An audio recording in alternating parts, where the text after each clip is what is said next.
Have you ever stumbled upon a story so powerful it feels like it was waiting just for you to find it? That's what happened to me last fall, while rummaging through a dusty old attic in a forgotten corner of New England. I found a small leather-bound diary, its pages brittle with age. The inscription on the first page read, "To the stars, my only confidants." This diary belonged to a woman named Elara, and it unraveled a love story from the 1920s that history had completely forgotten. Elara was a brilliant, aspiring astronomer, a woman far ahead of her time. In an era when the field was dominated by men, she spent her nights charting the heavens, her heart full of dreams as vast as the cosmos. It was under a meteor shower that she met Liam, a young pilot with a spirit as free as the skies he flew. He was captivated by her passion for the stars, and she was drawn to his adventurous soul. Their love story wasn't written in grand ballrooms or fancy parties. It was written in the constellations they watched together, in whispered promises under the Milky Way. They planned a future together, a life filled with starlight and adventure. Liam promised to fly her to the highest observatories in the world, and Elara promised to name a star after him. Their love felt as infinite as the universe itself. But fate, as it often does, had a different plan.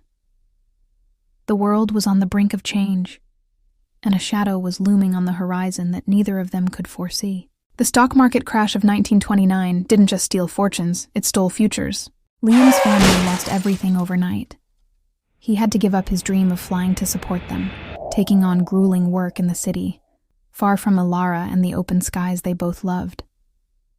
The distance grew between them, not just in miles, but in spirit.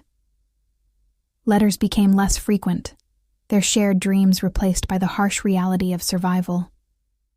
Elara wrote in her diary about the growing silence, a silence more deafening than any storm.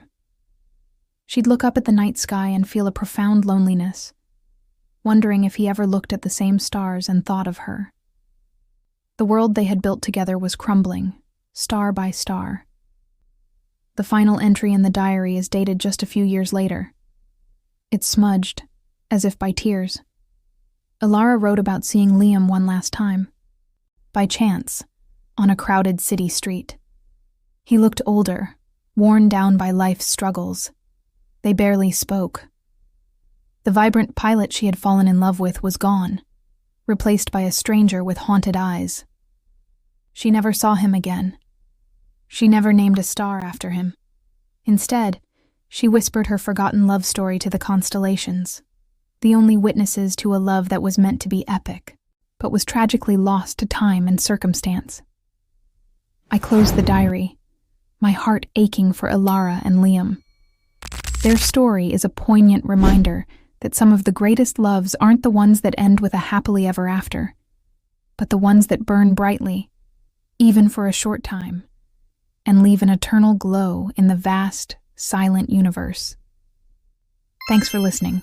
If you find stories like this as moving as I do, consider subscribing for more tales unearthed from the past.